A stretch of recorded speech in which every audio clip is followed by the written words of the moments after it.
and salutations. If you're new to the channel, I want to thank you for stopping by.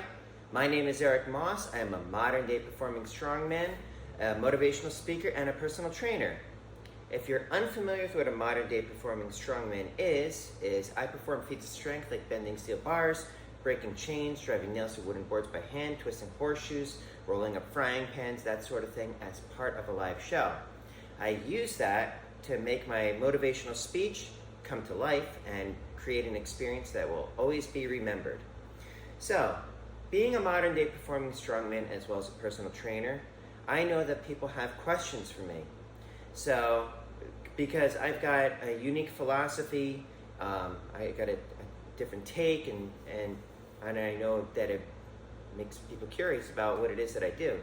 And in an effort to make the world strong and let people know that performing strongman is a thing, I started a YouTube series where I would answer people's questions with their very own customized video, because it also helps me develop content for my channel. So, this question comes from Brian D. He says, how does fatigue vary between a show and an average workout, later in the day and the next day? Thank you for asking, Brian. That is actually kind of a loaded question, because the answer, like many things when it comes to strength, is it depends. It really depends not just on the show, but what else is involved with the show. As an example, I've got 2 shows coming up in about 2 weeks, and that is only a half an hour from where my training studio is. So even though that's 2 shows, that's not going to be terribly fatiguing. Particularly, it also kind of depends on what feats I select with the show. Some feats take more out of me than others. Like when I do scrolls, that's almost like doing 4 feats in one. Driving a nail through a wooden board, that doesn't take that much out of me, because it's just like bam and it's done, you know?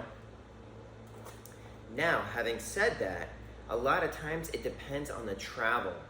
And also time, kind of the time in between shows. So like as an example, back in 2019, during the last or third week of July, I can't remember which, I had 12 shows within the same week. That was a very, very, very tiring week, because I'm like doing them, like I'm not really given a rest. Now, particularly with that one, it wasn't like they were all in the same place. I would do I would drive to the place, set up, do my show, break it down, drive to the next place, set up, break it down, drive to the next place, set up, break it down, then go home. And it would be about an hour to go home. So when I'm doing a show, there is, like my adrenaline goes up, and then after the show, it comes back down. And then I go to the next show, it comes up, and then it comes back down. During the next show, it comes up, comes back down. That can take a toll, especially over the course of a week. Now, in the last couple days of September, I have a show coming up in Alabama. And with my flight the way it's currently scheduled, and who the heck knows what's going to happen with the airlines, because they have been unpredictable lately. But I'm basically flying to Pensacola, and then from Pensacola, I'm going to be taking a shuttle for about an hour to the resort where the show is. And then I'll be staying the night, and I'll probably be arriving around 10 or 11 o'clock at night, and then sleep, and then do the show the next morning, and then fly out later that day. Even though it's just one show, that's going to be very tiring just because of the travel that's involved. Now, how that compares to a workout, I mean, it also kind of depends on the workout. I try not to have my workouts be too fatiguing, because I got a business to run. I'm very busy, so right now I have to keep my workouts pretty brief, so that I can get the other things done. Well, I feel like I'm missing something in your question. Let me just review it again. Later in the day and the next day.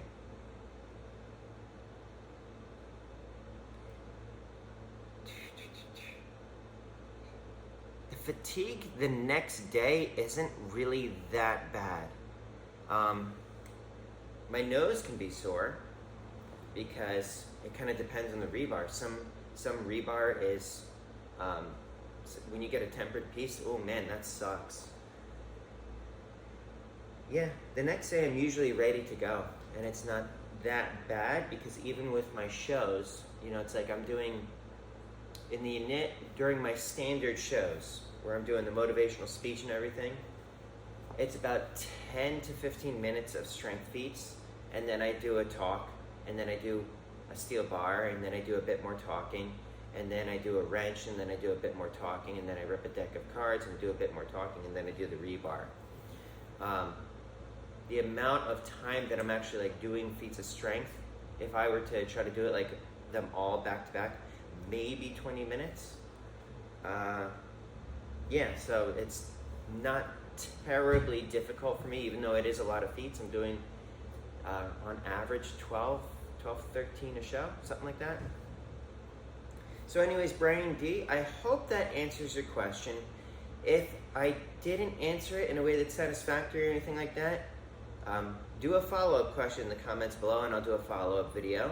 But if you liked this video, please let me know by hitting that like button. If you want to see more of this sort of thing, subscribe to the channel. If you want to catch also the vlogs that I do for my shows, where I do the highlights and behind the scenes, to show like all the stuff that's involved with being a strongman, also subscribe to the channel. And if you think anybody would get value from this, please share it with them. But in the meantime, please stay happy, stay healthy, stay strong, everyone. Eric Moss, over and out.